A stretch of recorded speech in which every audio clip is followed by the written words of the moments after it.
The next speaker on my list is the distinguished representative of Denmark. On behalf of the European Union, you have the floor. Thank you, Minister. Thank you, Elina. And with your permission, I will pass the floor to the EU's High Representative for Foreign Affairs and Security Policy. Thank you. European Union extends its gratitude to our chairperson in office, Mr. Walton, and dear Elina, for hosting the 32nd OSCE ministerial meeting in Vienna and for the Finnish efforts to lead the organization in these challenging times. If we read the founding documents of this organization, then this organization was established to keep war away from Europe. And yet there's one member of this organization that is not keeping to this. It is Russian Federation that is blatantly violating international law, but also the OSCE principles. We again call Russia to immediately stop this senseless war of aggression against Ukraine and to withdraw all forces and equipment completely and unconditionally from all Ukraine within its internationally recognized borders. Establishment of the OSCE didn't come from nowhere, but from the fact that we had all painful historic experiences. In the last 100 years, Russia has invaded at least 19 countries, many around this table, and some as many as 3 or 4 times. None of these 19 countries ever invaded or attacked Russia. So in any peace agreement, we have to put the focus on how to get concessions from the Russian side so that they stop aggression and desire the change and the desire to change borders by force.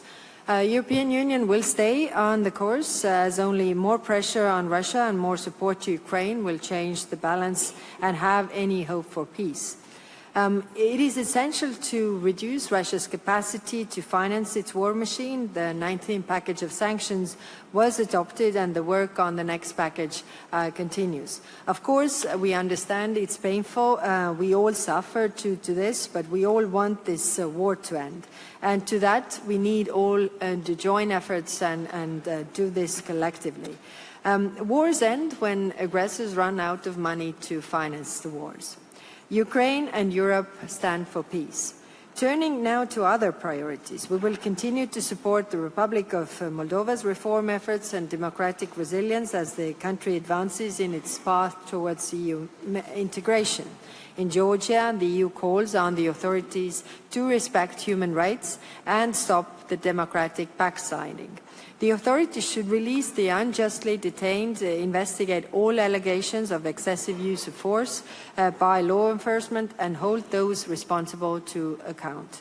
The EU continues to urge Belarusian authorities to end the ongoing repression, release all political prisoners and uphold their international human rights obligations. The European Union calls on Belarus to stop supporting Russia's war of aggression against Ukraine. We commend the leaders of Armenia and Azerbaijan for initiating their bilateral peace treaty this August. The European Union will continue to support this process with all the tools at our disposal.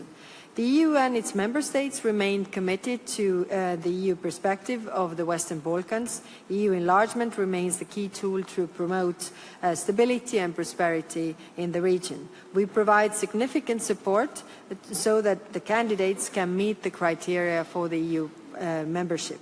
We continue to support the dialogue between Belgrade and Pristina to normalize relations. In Bosnia and Herzegovina, our robust military force, EUFOR Althea, supports the authorities to maintain safe and secure environment.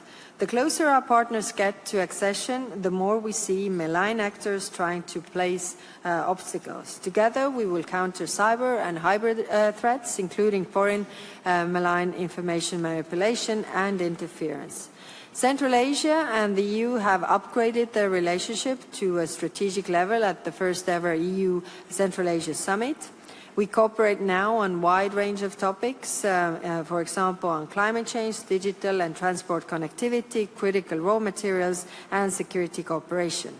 We look forward to working closely with the 2026 chairperson in office Switzerland on these issues to ensure the OSCE's effective functioning. The decisions on new unified budget and the chairperson in office after 2026 are important. The Cyprus candidacy for the chairperson in office in 2027 deserves support.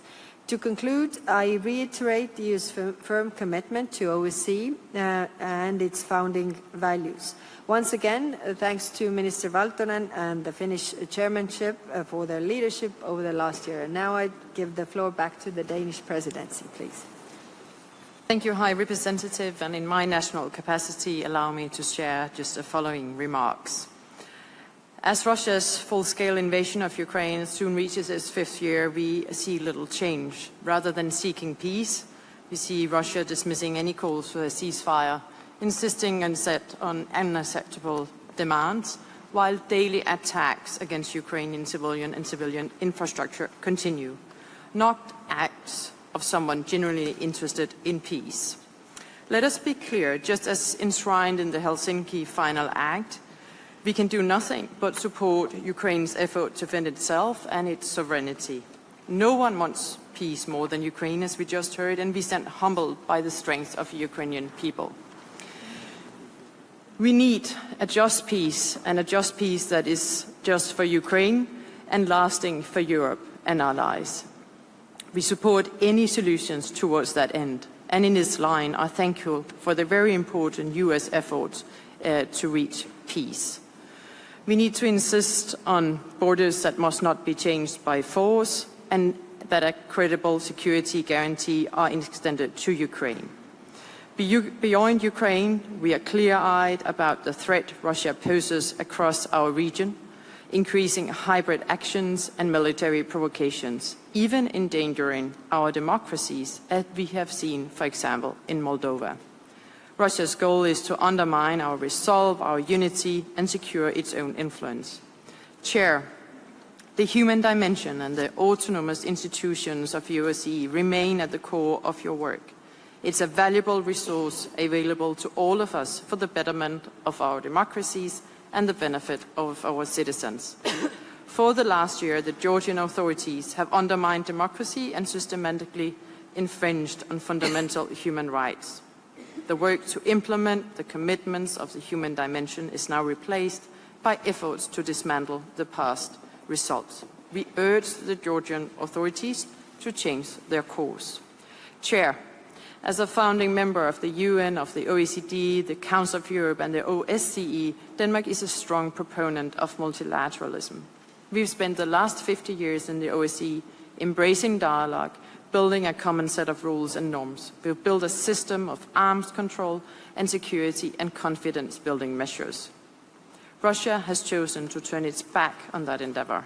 Some may lament the lack of real dialogue, but to that I say, Russia can end the war in Ukraine any day and engage in good faith at the OSCE.